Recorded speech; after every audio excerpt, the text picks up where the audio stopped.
अस्सलाम वालेकुम दोस्तों, तुसीं देख रहे हो हसीन पंजाब टीवी ते मैं तुहाडा मेज़बान अमीर हमजा। दोस्तों, सब तो पहले अपने चैनल हसीन पंजाब टीवी नूं करो सबसक्राइब ते नाल लगे बैल आइकन नूं दबाओ ताकि साडी हर नई आने वाली अच्छी और बेहतरीन वीडियो साडे वीरां तक आसानी नाल पहुँच सके और तुसीं वो वीडियो देखो सब तो पहले।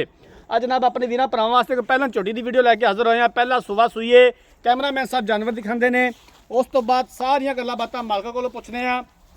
बल्ला मत्था, कालियां अखां, पूरे जिस्म उत्ते पशम, निक्का निक्का सिंग, माशाल्लाह हड्डी चंगी, कद चंगा, प्योर नीली दी खास, आरफ वाला लोकेशन। पहला सुबह झोटी सूई है, कैमरे की नज़र है वीरां दे सामने आ। अगले दोने थना ते पल पाई हुई है झोटी नूं। वो अक्सर वीर भरा समझते हैं कि जदों पहला सुबह जानवर सुंदा है, गां होवे या मझ होवे, पल पा जाती है। बाकी जानवर कैमरे की नज़र है वीरां दे सामने आ। बड़ा खूबसूरत हवाना है, हवाने के उपर बटन भी मौजूद ने। बरीक धागे वर्गी पुछल, बरीक चमड़ी की झोटी, प्योर नीली दी खास। कैमरामैन साहब तुसी जानवर दिखाओ तो मैं मालका नाल सारी गलबात कर लेना। आए तो पीछे कट्टा जी।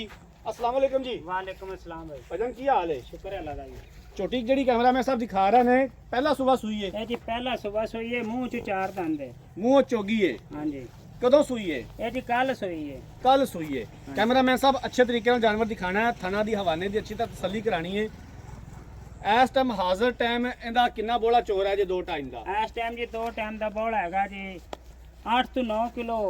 बच्चे नु छाड़ते जे बच्चे ना छड़िए 10 किलो भी हो जाता है। ठीक हो गया। आज दूसरा दिन है झोटी सूई हाँ नूं। जी, हले तो बोली है कि ये दूसरी जी ठीक हो गया। कोई थना का फाल्ट, कोई मसला मसाइल? कोई किसी किस्म दे चुवाई च रोड़ा होवे तो मैं अपनी है जी साफ सुथरी माशाल्लाह चुवाई है जी ठीक हो गया। पाल किन्ने दिन चला जाएगी? पाल जी 1-2 दिन चला जासी है, फिर मोमन फैलना पा जाती हैं। जी ठीक हो गया। हाँ जी। किन्ने दे पैसे ने प्यार मुहब्बत वाले, किन्ने दी आपां फाइनल बेचनी है? प्यार मोहब्बत है जी ऐसे अंदाज 3.5 लाख रुपये में। 3.5 लाख रुपया। हाँ जी। दीद प्यार दीद प्यारे दे आप 30 दी दे दे सा जी। 3,30,000 दी। 3,30,000 रुपए दी। हाँ जी। इनदे विचों मजीद कोई गुंजाइश? गुंजाइश तो यार कोने रखी, चलो को 5,000 कर लूँ, आए नु मैं छाड़ दे। जी ठीक हो गया। 3,25,000 की फाइनल बेचनी हाँ है। जी 3,25,000 दी। जी ठीक हो गया। तो जनाब मालका दी गल्लां बातां सुन लईआं ने। पहला सुबह सूईए, अज दूसरा दिन है झोटी सूई नूं। पिछे कट्टा है, हाज़र टाइम 10 किलो बोला हाज़र टाइम झोटी दे कोले मौजूद है। अज दूसरा दिन है झोटी सूई नूं। 3,25,000 रुपया फाइनल डिमांड की है। दीद प्यार मजीद भी इंशाअल्लाह ताला असीं करवावांगे जिथों तक हो सकिया। अगर किसी वीर भरा ने जानवर खरीदना है, राबता नंबर 0312 612 2054, 0312 612 2054 ऐसे नंबर पर व्हाट्सअप बनिए। अगर साड़ी अज वाली वीडियो पसंद आए, वीडियो लाइक तो शेयर जरूर करना है। जिंदगी रही तो मिलांगे एक नई वीडियो के नाल। अपने मेज़बान अमीर हमजा ने दो इजाज़त। अल्लाह हाफिज़।